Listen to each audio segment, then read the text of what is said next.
에베소 지역, 이제 거기에 사도 바울로 인하여 가지고 복음이 이렇게 증거가 됩니다. 전해집니다. 근데 거기에 있던 많은 사람들이 복음을 듣고 그리스도인이 됩니다. 근데 복음이 전해지는 대상, 복음을 듣고 그리스도인이 되는 대상이 일반 사람들, 그 사람들만 쭉 이렇게 되는 것이 아니라 당시 소아시아 지역에는 여전히 계급주의가 남아 있었습니다. 귀족 계급, 천민 계급, 또 노예, 종 이런 제도들이 있거든요. 그러면 복음이 귀족이나 이런 사람들에게만 전해진 것이 아니라 당시의 천민이라고 이야기하는 사람들에게도 전해지기도 하고 심지어는 노예 같은 사람들에게도 복음이 전해지는 겁니다.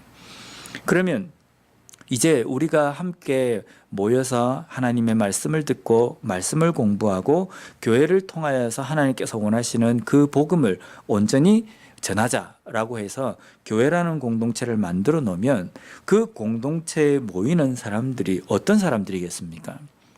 일반적으로 모든 학벌과 학위가 똑같고 경제적인 수준도 똑같은 사람들만 모인 것이 아니라는 겁니다.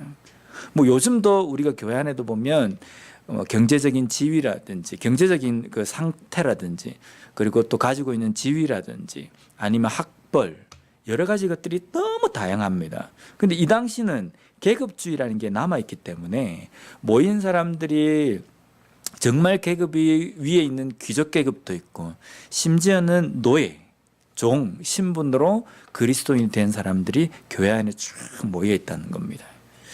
그래서 아주 오래전에 이 에베소 말씀의 이 6장 5절부터 9절까지 말씀을 쭉 읽으면서 제 머릿속에 어떤 마음이 딱 드냐면요. 야, 그러면 교회 안에 오면은 이제 예배를 드리기 위해서 교회에 모여서 함께 말씀을 보면서 공동체 생활이라는 것을 하게 되는데 야, 이 안에는 정말 어떻게 보면은 정말 다양하기도 하겠지만 엄청나게 이거는 좀 혼란스럽기도 하겠다라는 생각이 든 겁니다.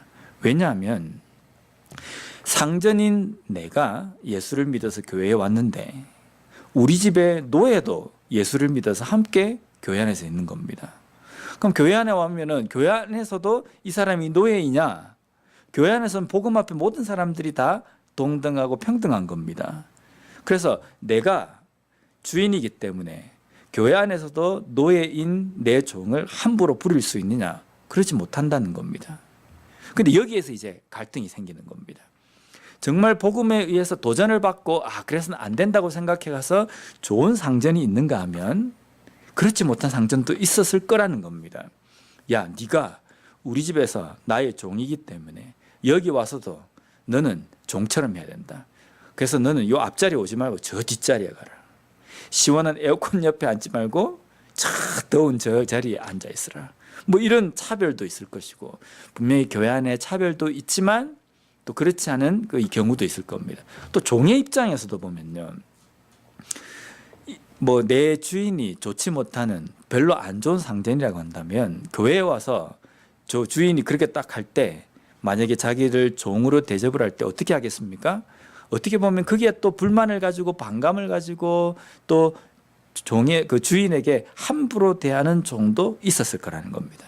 그래서 이 말씀을 읽으면서 가만히 생각해 보니까 야, 에베소 교회든 소아시아 교회든 그 교회 문을 열고 들어가는 순간에는 살벌하겠구나라는 생각이 드는 겁니다. 모든 사람들이 복음을 받아서 그리스도인이 되어가지고 정말 구별된 그런 삶을 살아간다고 한다면 이상적인 교회가 되겠지만 이제 신앙의 첫 출발점을 하는 그 시점에서 교회 밖에만 나가기만 하면 계급 제도가 여전히 존재하는 그 시대 가운데에 교회 안에서와 교회 밖에서의 이 삶을 어떻게 연결을 짓느냐가 당시에 그리스도인들에게 큰 과제가 아니었을까라는 생각이 듭니다. 사도 바울은 5장의 후반부부터 해서 6장 오늘 본문 읽은 이 부분까지의 이 내용을 통해서 그리스도인이 이 땅 가운데 살아가면서 교회 밖에 있는 다른 사람들과의 관계에서 어떻게 살아가야 하는지에 대해서 하나하나 예를 들면서 지금 설명을 하고 있습니다. 그 첫 번째 예가 뭐였냐면요, 부부관계였습니다. 남편들아 이렇게 하라. 아내들아 이렇게 하라. 두 번째는 그 부모와 자식 간의 관계입니다. 자녀들아 이렇게 해라. 아비들아 이렇게 하라. 오늘 본문에서는 종들아 이렇게 하라. 상전들아 이렇게 하라. 이 세 가지 관계들을 쭉 보면요, 우리 인간이 신앙생활하면서 겪을 수 있는 인간관계가 모두가 다 여기에 들어있다는 겁니다. 근데 부부관계든 부모 자식 관계든 우리가 상대방을 존중하고 사랑하는 것에 대한 원리가 무엇이라고 사도 바울은 이야기하냐면 죽게 하듯 하라라는 거거든요. 이 사람이 내 배우자이기 때문에 사랑하는 그 차원을 넘어서서 이 사람에게 내가 존중하고 또 소중하게 생각하고 또 섬겨야 되는 이유는 죽게 하듯, 이 사람에게서 그리스도의 형상을 보면서 하나님이 존귀하게 생각하는 사람이기 때문에 나 또한 그 사람에게 대해서 존중하고 또 소중하게 생각하는 마음으로 섬기고 사랑해야 된다는 것이 원리입니다. 부모 자식 관계도 마찬가지입니다. 그럼 오늘 읽은 이 본문에서도 보면 종들아, 이제 너가 복음을 받아서 그리스도인이 되었다고 한다면 너가 삶에서 그리스도인으로서 어떻게 살아야 되겠다라고 결심하는 순간 네 삶에 있는 그 필드는 무엇이냐면 여전히 종의 신분으로서 내가 어떻게 그리스도인으로 살 것인가라는 겁니다. 그래서 오늘 본문 5절에 보면요, 종들아 두려워하고 떨며 성실한 마음으로 육체의 상전에게 순종하기를 그리스도께 하듯 하라. 여기 보면 상전에게 순종하기를 그리스도께 하듯 하라. 순종을 잘 하는 것이 종의 신분으로서 할 수 있는 최선의 도리입니다. 순종을 하라라는 겁니다. 우리가 왜 순종을 해야 됩니까? 종이 왜 주인에게 순종을 해야 되는 겁니까? 이 사람이 나의 주인이기 때문이다 라는 것도 있지만 여기에 보면은 그리스도께 하듯 순종하라는 겁니다. 우리 그리스도인이 주께 순종하는 것은 그 예수님께서 우리보다 더 능력 있고 우리보다 더 두려운 존재이기 때문에 순종하는 것이 아닙니다. 그죠? 우리가 그리스도께 순종하는 것은 우리를 다스리시는 분이시고 온전히 그 존재만으로도 우리가 높이고 찬양할 대상이기 때문에 우리가 그렇게 하는 겁니다. 그러면 종의 입장에서 상전에게 그리스도께 하듯 하라는 것은 그 주인을 정말 그리스도를 섬기듯이 섬기라는 겁니다. 이것이 종의 본분이라는 겁니다. 당시 이 종들의 입장에서도 내가 교회를 다니고 이제는 그리스도인이 되었다는 이것 때문에 이전에 그 종의 입장에서 주인을 섬기고 그 집안을 섬길 때에는 정말 한 90점 정도 그렇게 했다고 한다면 이제 그리스도인이 되고 난 다음에 종으로서 섬길 때 주인의 입에서는 뭐라고 이야기가 나와야 되겠습니까? 야, 저기 교회 다닌다고 하더니만 그때부터 완전히 그냥 삶이 엉망진창이구나. 지가 할 일은 내팽개쳐두고 주일날 교회 간다고 난리고 싶다.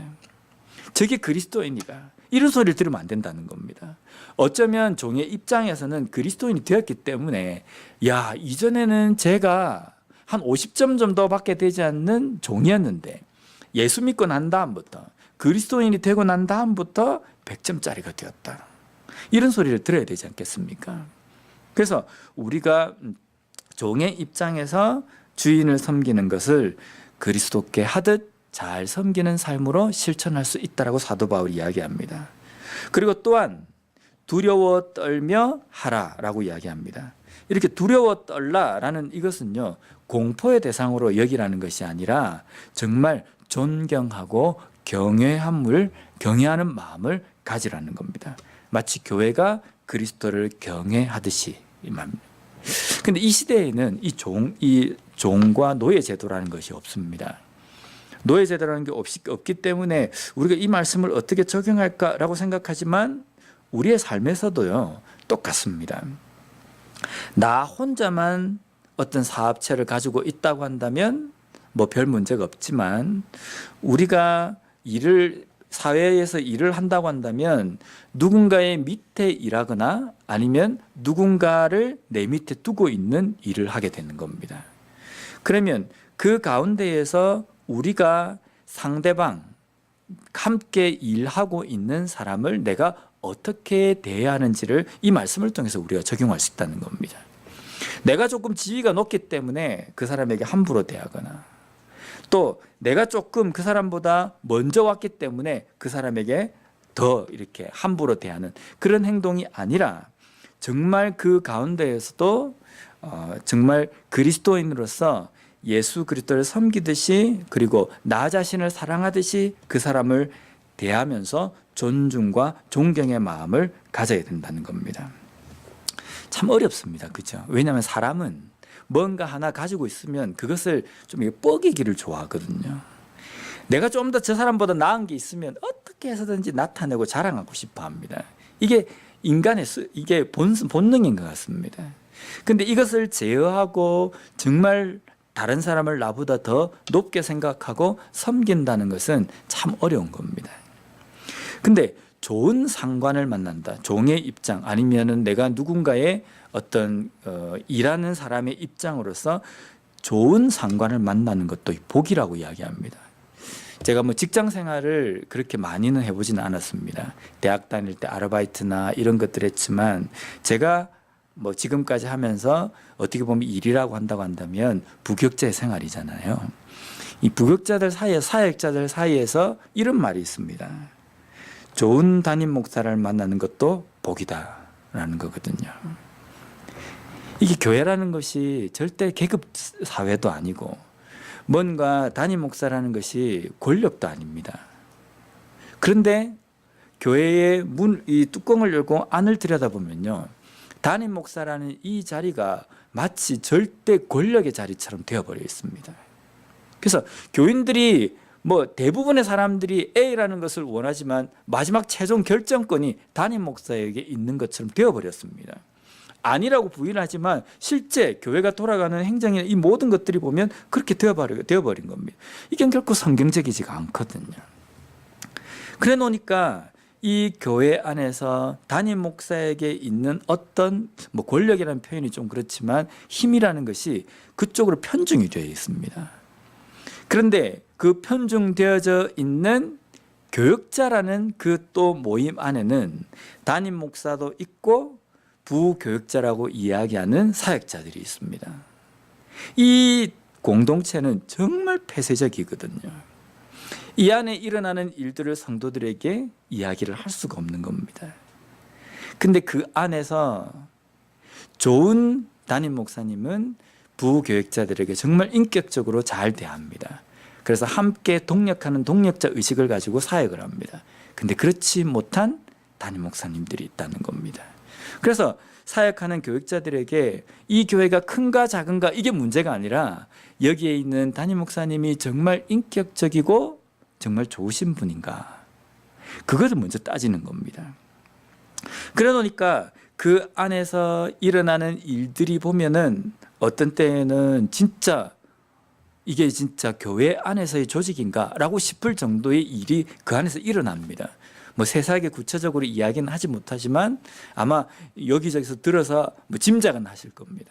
그런 일들이 일어나거든요. 그래서 부교역자 입장에서는요, 내가 여기서 끝까지 견딜 것이냐 아니면 때려치고 나갈 것이냐, 이 두 가지를 선택을 해야 되는 겁니다. 이를 악물고 내가 견딜 것이냐. 근데 솔직히 사역이 이를 악물고 해야지만 되는 사역입니까? 기쁘게 즐겁게 행복하게 정말 그런 가운데서 사역을 해야지만이 서로 좋은 거지 않습니까? 근데 그 안에서 막 속에서 이런 것들이 올라오면서 이를 득득 갈면서 내가 이를 악물고 내가 사역하는 것, 별로 그렇게 좋은 모습은 아니라는 겁니다.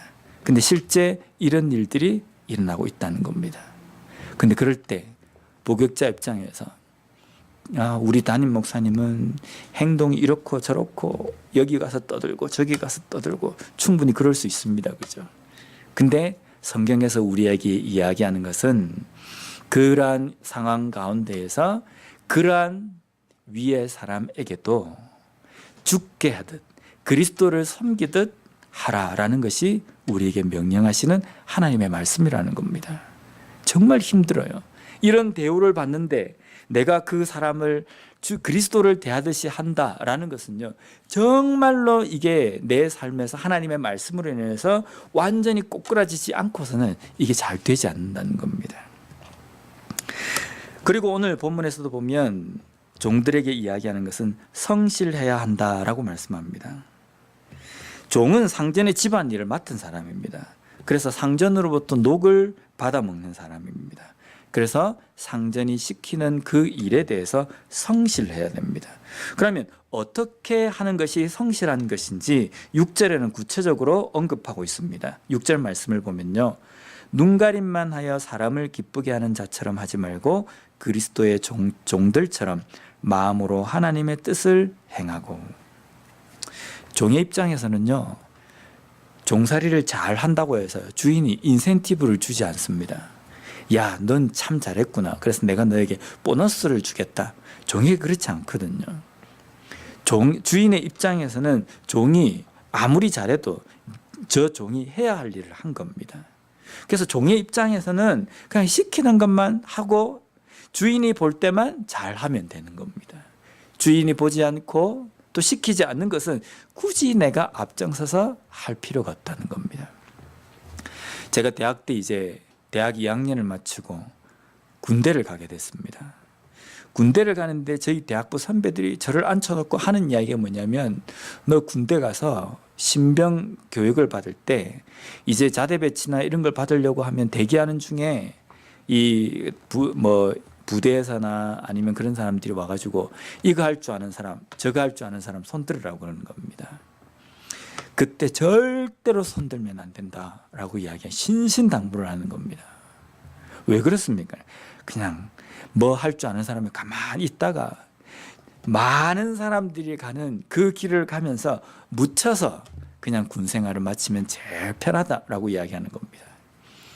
근데 제가 신병 교육을 마치고 대기를 하는 동안에 그 대기하는 부대에서 장교가 한 명이 와가지고, 신병이 대기하고 있는 거기에 와가, 제가 신병일 때 대기하는 데 와가지고, 혹시 붓글씨를 쓸 줄 아는 사람 손들어봐 이랬습니다. 아무도 손을 안 드는 겁니다.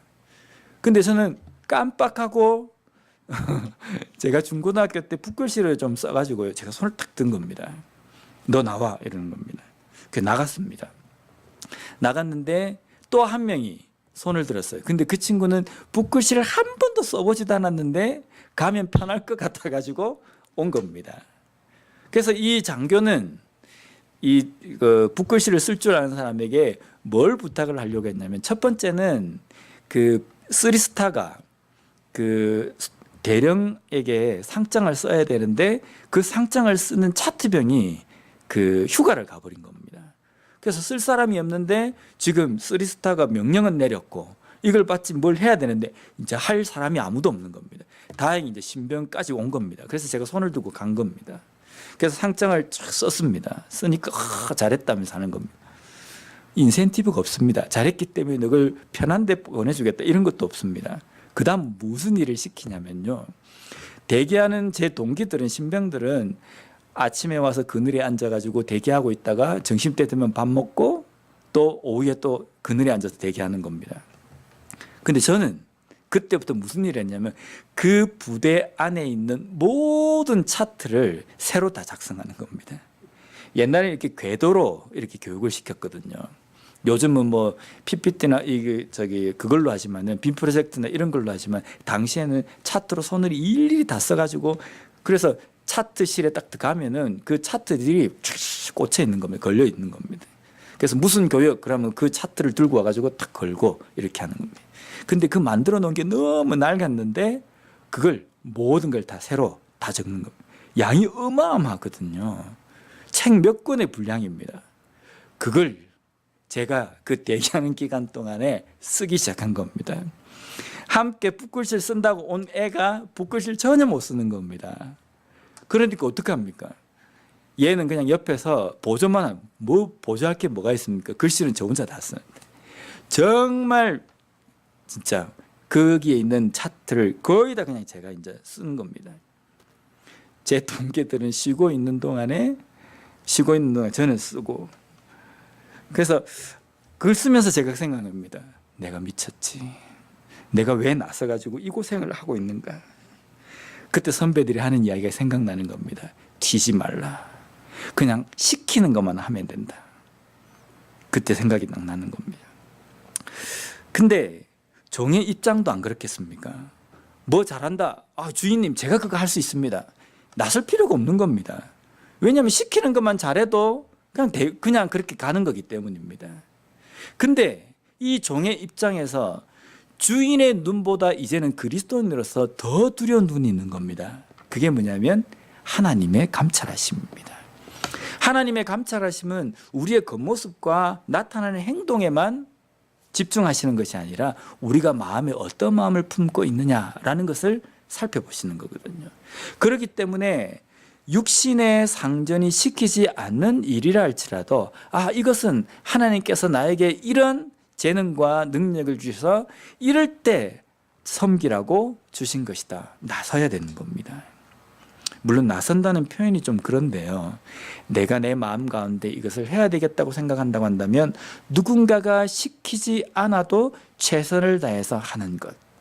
누군가가 보지 않는다 할지라도 그것을 성실하게 해내는 것. 이것이 그리스도인의 삶의 자세여야 된다는 겁니다. 누구 밑에 일하든지 아니면 어떤 직장에서 일하든지 무슨 일을 하든지 하나님께서 나를 보고 계신다는 그것으로 내가 최선을 다하고 성실함을 나타내야 된다는 겁니다. 그래서 종들에게 성실해라 라는 이 말뜻은 주인이 보는 앞에서만 잘하라 라는 이 의미가 아닙니다. 주인보다도 더 두려우신 우리의 상전이신 하나님께서 하늘에서 우리를 지켜보신다. 우리의 삶을 감찰하신다 라는 그것을 의식하기 때문에 우리는 그 육신의 사람이 보지 않는 곳에서도 성실함을 다하는 것이 그리스도인의 삶의 자세라는 겁니다. 참 이게 어렵습니다. 시키는 것만 해도 하는 것도 억울한데 시키지 않는 것을 내가 나서가 해야 된다는 것 결코 쉬운 일은 아니거든요. 그 다음에 상전들에게 이야기합니다. 9절 말씀입니다. 상전들아 너희도 그들에게 이와 같이 하고 위협을 그치라. 이는 그들과 너희의 상전이 하늘에 계시고 그에게는 사람을 외모로 취하는 일이 없는 줄 너희가 알미라. 직장 생활을 아마 짧고 길게 다 해보셨을 겁니다. 저도 아르바이트를 하면서 한두 명 직원이 있는 사무실에도 일해보기도 하고 또 어떤 때는 큰 공장에서 일을 해보기도 했습니다. 근데 조그만 사업체든 아니면 직원이 많은 그곳이든 상관이라고 하는 사람들은요 거의 비슷한 것 같아요. 어떻게 하면 밑에 사람들을 괴롭힐까라고 생각하고 진짜 무슨 기름 짜듯이 사람을 짜는 것 같아요. 좋게 이렇게 하면서 가족 같은 분위기로 일하면 좋은데 한 사람 직원을 놔두고도 상관 노릇을 하는 겁니다. 놀이를 하는 겁니다. 그래서 강압적으로 하기도 하고 아주 다그치기도 하고 그렇게 하는 겁니다. 근데 한두 명 있는 직원에게도 그런데 100명, 1000명의 부하 직원을 두고 있는 그러한 상관은 어떻겠습니까? 물론 안 그런 사람도 많습니다. 그런 사람이 있음에도 불구하고 정말 가족적으로 인격적으로 대하는 사람들이 있습니다. 근데 우리가 이제 그리스도인으로서 내가 그러한 위치에 있다고 한다면 밑에 있는 부하 직원이나 아니면은 이 당시로 이야기하면 밑에 있는 종들을 어떻게 대해야 하는가라는 겁니다. 어떻게 대해야 됩니까? 인격적으로 위협을 그치고 그들을 인격적으로 대하라는 겁니다. 왜 그렇게 대해야 되는지는 8절 말씀에 이야기하고 있습니다. 이는 각 사람이 무슨 선을 행하든지 종이나 자유인이나 주께로부터 그대로 받을 줄을 알미라. 이거 무슨 말씀입니다? 상전들아, 너희들이 종을 어떻게 대하느냐에 따라서 너에게 상전이 있는데 너 위에는 아무도 없는 것 같지만 네가 회장이 되고 네가 기업의 이사가 되어서 너의 지위적으로 위에 아무도 없는 것 같지만 너의 위에 계신 상전이 있다. 그게 누구냐면 하나님이라는 겁니다. 그 하나님께서는 너가 종들에게 어떻게 대하든지 그 대한 그대로 너에게 갚아주실 것이다. 이렇게 이야기하는 겁니다. 마태복음 7장 12절 말씀에 보면 그러므로 무엇이든지 남에게 대접을 받고자 하는 대로 너희도 남을 대접하라. 이것이 율법이요 선지자니라. 이것을 기독교의 황금률이라고 부릅니다. 내가 복을 받고자 원하는 대로 다른 사람에게도 그렇게 대하라는 겁니다. 이것을 잘못 이렇게 해석을 해가지고 하나님께서 우리에게 복을 주시는 것도 조건부적이다. 그래서 우리가 다른 사람을 어떻게 대하느냐에 따라서 하나님도 그렇게 대하신다. 이렇게 접근을 하면 안 되는 겁니다. 이걸 어떻게 해석해야 되냐면 하나님께서 나에게 복을 주시길 원하고 하나님께서 받고자 하는 사람은 다른 사람을 대할 때에도 그렇게 대하는 사람이어야 한다는 겁니다. 하나님께서는 다른 사람에게 잘 대해주는 사람에게만 복을 준다는 그 의미가 아니라 하나님께서 그렇게 받고자 원하느냐, 하나님께 그렇게 받고자 원하느냐, 그러면 너희도 똑같이 다른 사람에게 그렇게 대하는 사람이 되어야 한다라는 숙제를 이야기하는 겁니다. 왜냐하면 다른 사람에게, 종에게, 타인에게 뭔가 사회적인 지위적으로 나보다 못한 사람에게는 좀 격한 표현을 쓰면 개떡같이 하면서 하나님에게는 정말 좋은 대우를 받고자 하는 거, 이건 도둑놈 심보지 않습니까? 다른 사람에게 대할 때는 억만장창으로 인격도 무시하고 함부로 대하고 막 그러면서 하나님께는 복을 받기를 원하는 것, 이거는 정말 모순적입니다.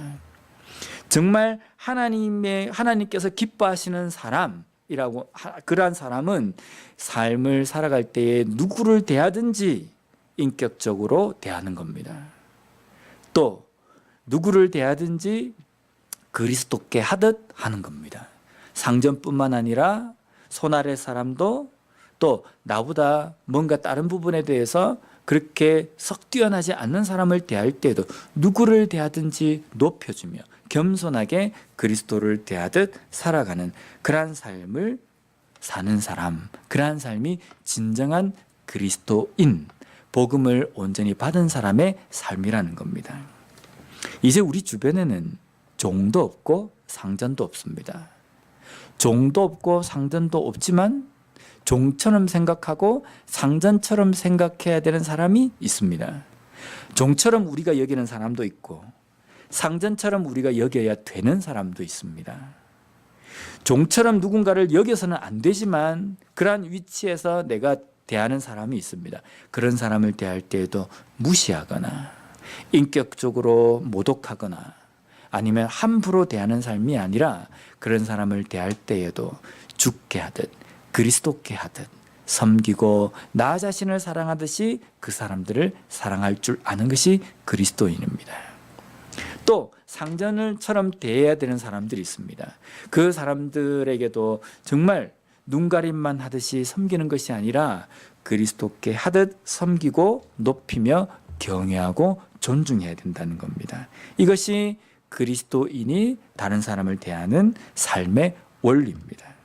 오늘도 우리의 삶 속에서 나의 상전이신 하나님의 그 눈을 의식하면서 누구를 대하든지 그리스도께 하듯 섬기며 살아가는 우리 모두가 되었으면 좋겠습니다. 기도하겠습니다.